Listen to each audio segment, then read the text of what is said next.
Hello, everybody. Welcome in another DaXuan interview where I meet people from all over the world in the DaXuan tradition, people who are all students from Serge Augier in this Taoist tradition called DaXuan, which means the great secret.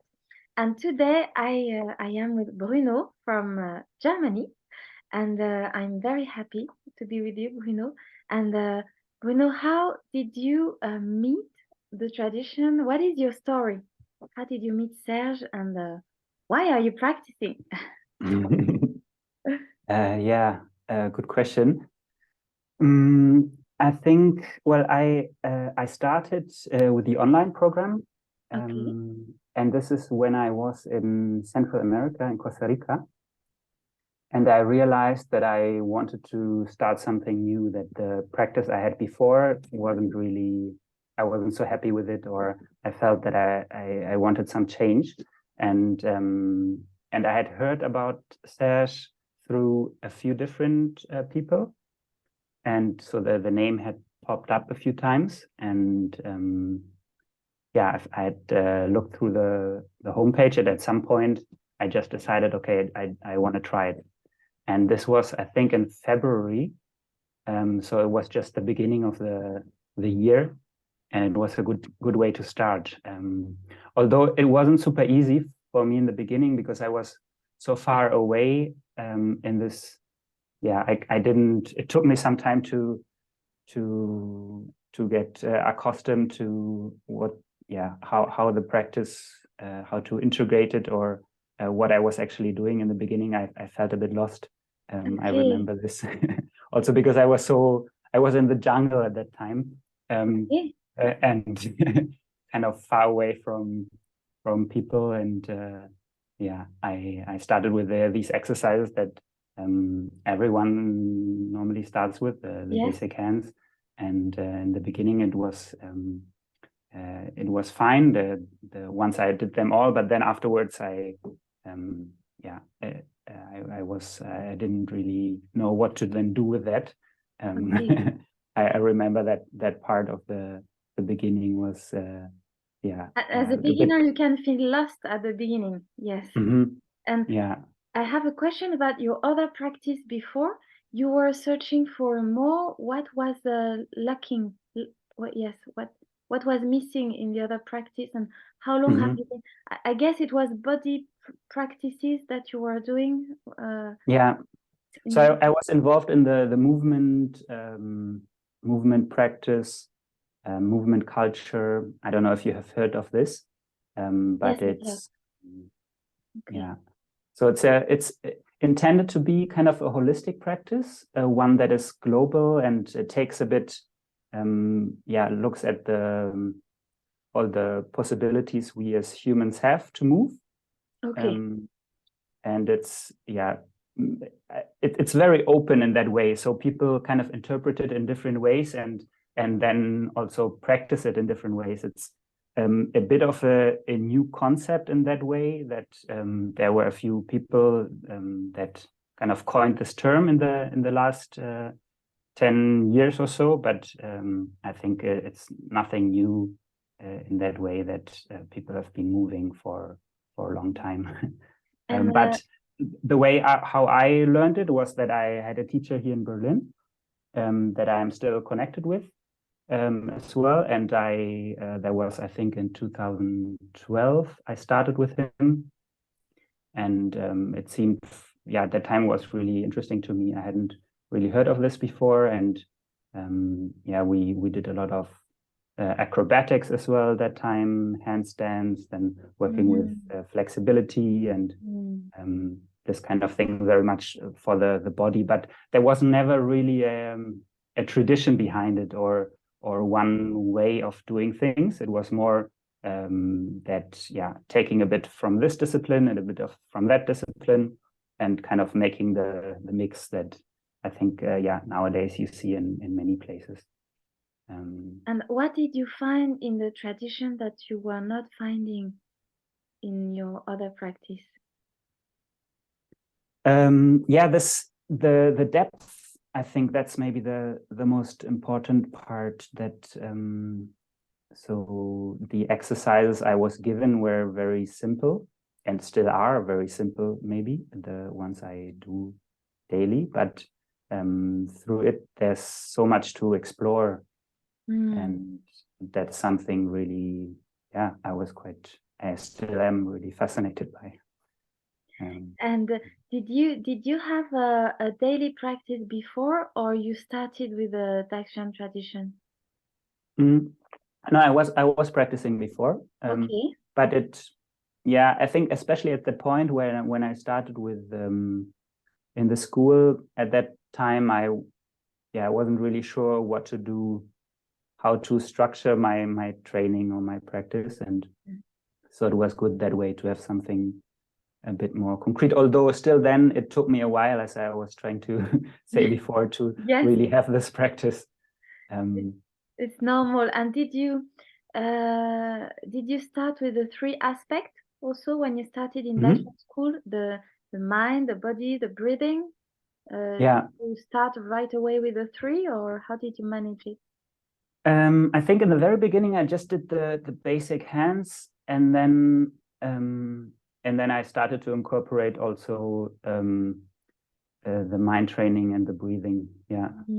I just had one exercise for each, and and that was also quite.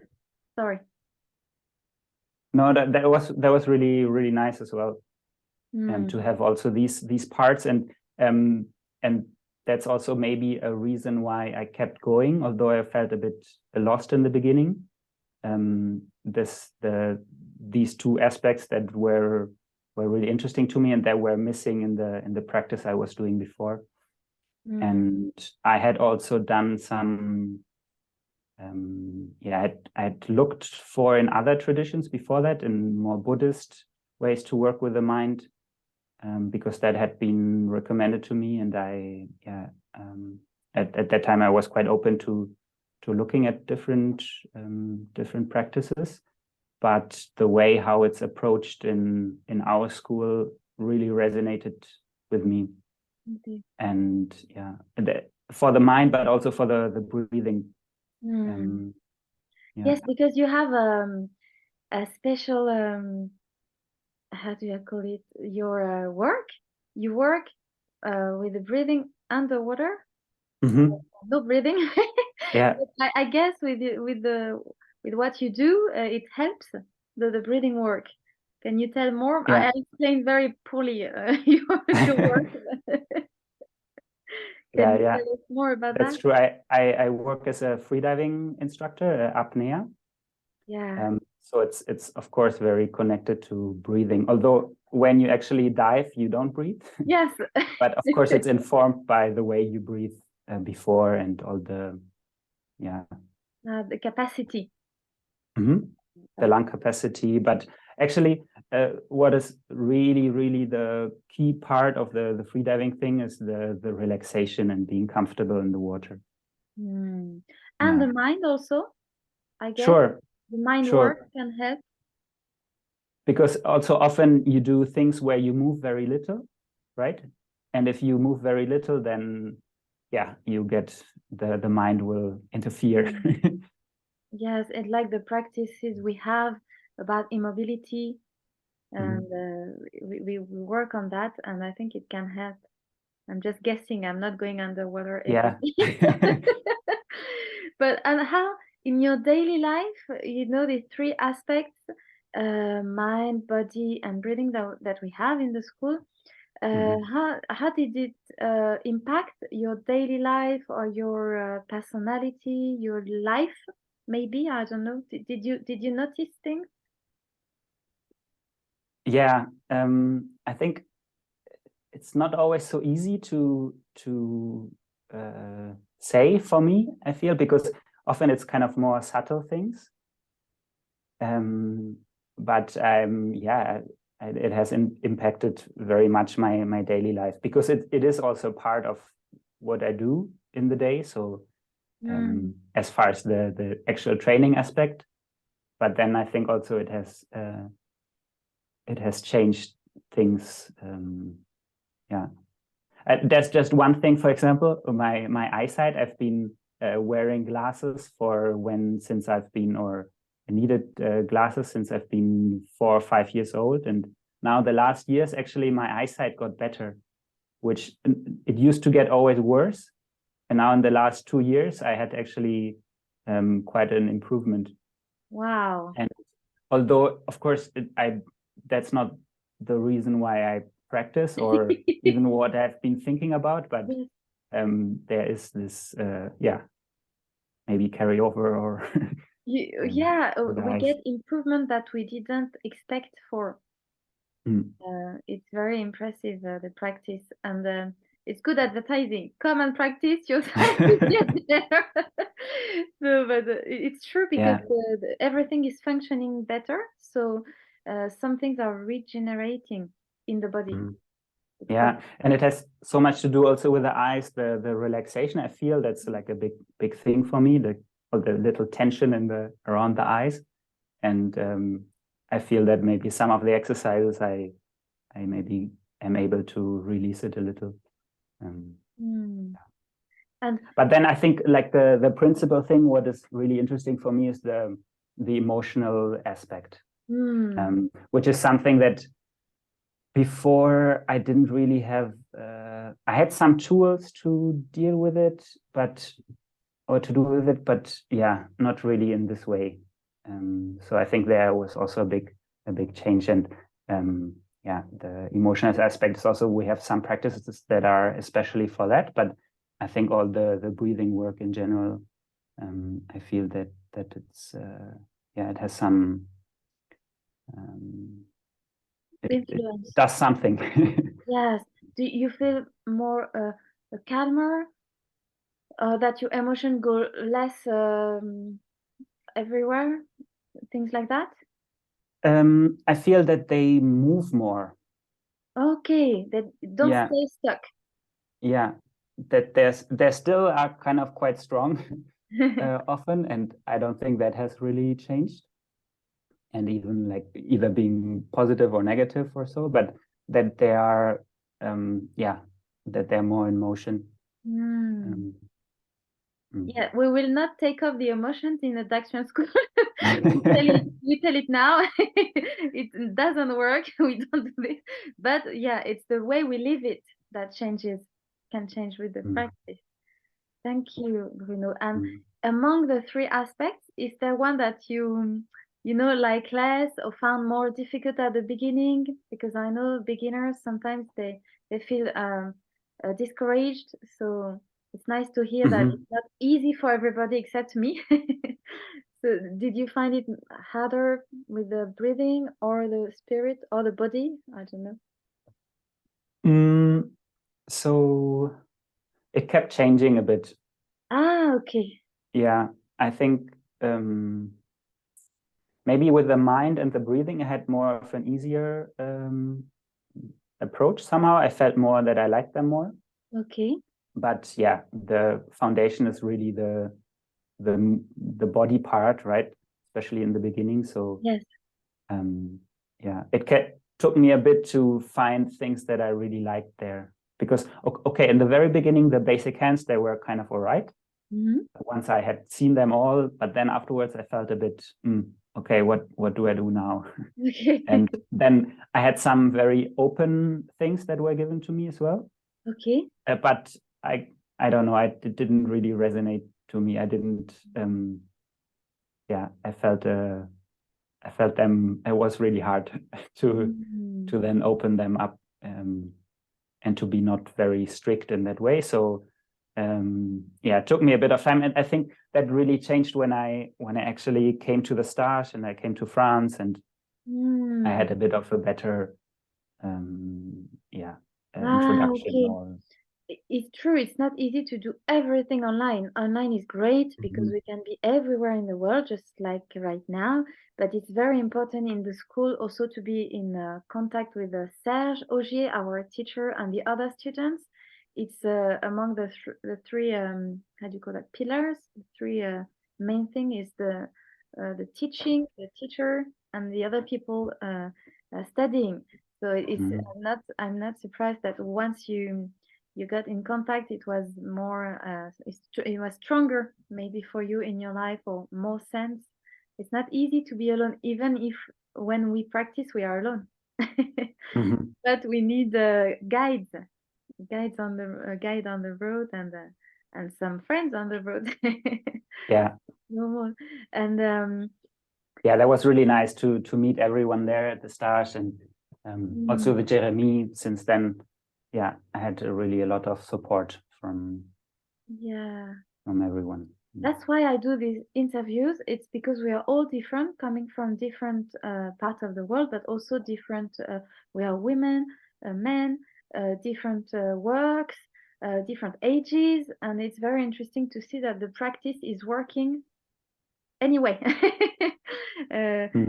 Yeah. Wherever you come from, whatever you do in your daily life, if you have kids or not, if you are 25 or 60, it works, and I think it helps to go on. And how is it the fact that you saw Serge more and the other students that helped you go on? You know, how did you go on and found the maybe more pleasure, more reasons to go on? Yeah, that was really a big part, this meeting the people involved in the school. Great. Yeah, and that was really something. And also the stage where you really have these seminars that we also have. That are kind of nearly a week of intense practice, and it helps you go back with your daily life with many elements to practice, go on deeper, and yes, it's great. And so now, what would you say to someone who hesitates or doesn't know what we do, feel it strange, or do you have something to say to someone who maybe want to do it but is not sure? Yeah. I feel it's not so super easy to describe, right, what it is actually. And I've now started teaching a bit as well here in Berlin. And yeah, I think what is really the great thing that you already mentioned as well is that it's so accessible in one way, that these exercises can be very simple, that everyone can do them. I have given some things to my parents, for example, and that's super good for them. But even someone much younger, it's also. So I think everyone can take something out of it.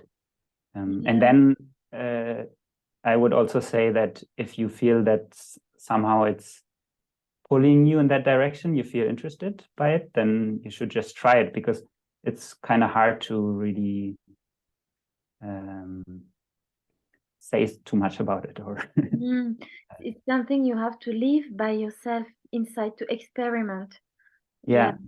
But and that's then also when at least for me as well, where then the motivation came from, is having actually these experiences. But if you don't have them yet, right, then how do you start? So it's a bit it's a bit difficult. Yes, that way. What I meant is we talk about it, we talk what we feel about our practice, but you can only imagine when you listen to us.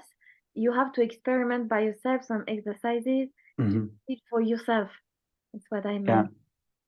No, sure. You have to start, as you said. You cannot experiment if you don't start.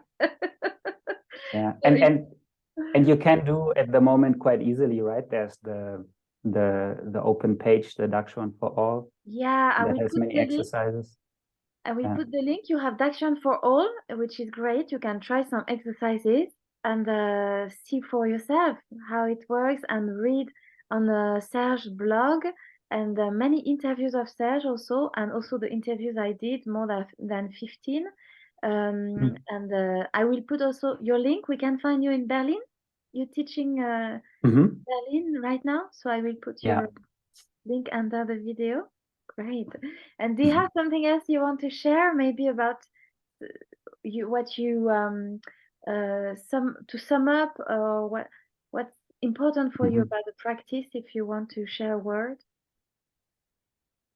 Yeah, maybe, and I hadn't really thought about it. It would be something important before starting, but this really that it's a very clear transmission of a tradition.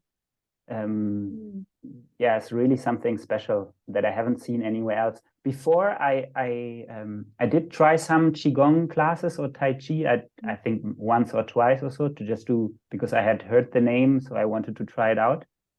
And it was kind of interesting, but I didn't really feel this pull. And then when I started with the school, and I felt that there's really a lot of depth behind it, that I think also comes from this very long tradition that isn't just a few hundred years, but it's really a millennial tradition that is so hard to come in contact with, I think. Yeah, you're not the first one to tell me this in the interview, that the structure is very impressive, and the fact that there is something for every problem. We have an exercise or a solution, as you said. It doesn't matter your age, doesn't matter your problem, your health problem, your mind problem. And thank you very much for sharing this, because it's rare, and it's true. We don't always think about it, but when we think about it, it's very powerful, and it's very interesting to know, because you talked about sometimes we can feel lost, but every time I felt lost, I found my way back because of that, because there is nowhere where you can stay stuck for ages with no answers.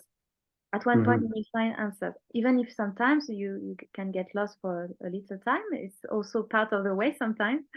But yeah, you're right. Thank you for sharing this. Yeah, and I think for me it's interesting, because I didn't think that this would be something important, because like nowadays in the world we live in, with the scientific approach, I think we often don't really regard this as something so important anymore, because we think that we can study everything, and in the scientific way, where it comes from is not so important, but what is important is these studies. But yeah, from my experience, it has made a big impact to practice something that is so old, and not just a few hundred years, but really thousands of years. Very deep roots.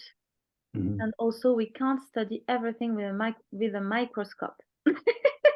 Yeah, and although it has some really nice effects, the studies we can do, the scientific approach, I don't want to say it's bad in any way, but some things maybe we cannot really, or we do a few studies and they will show different results, and so it's complementary. Having this experience over time with the tradition is something really, really valuable as well, which I didn't think it would be before, but now, it's very precious. And it's also a way to say that it's not because it's ancient that it's out of date.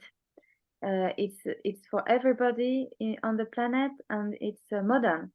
It's adapted. The way Serge teaches it is adapted. We have online courses, so it's very modern. So it's adapted, and it's complementary with all the modern things. As you said, the science is great too, but it's good we keep the precious things that come from that is plurimillennial. I don't know how you say. 1,000 years ago. It's very important that we keep it nowadays, and it works. As Serge says, if you do it, it works. Thank you very much, Bruno. It was very nice to have you on the interview. And are you okay? Did you want to share something else? No. Yeah, it's great. Thank you so much for inviting me. Thank you. Bye-bye, everyone. And you can find the link. I will put the link below, as always. Bye-bye. Cool. Ciao. Ciao.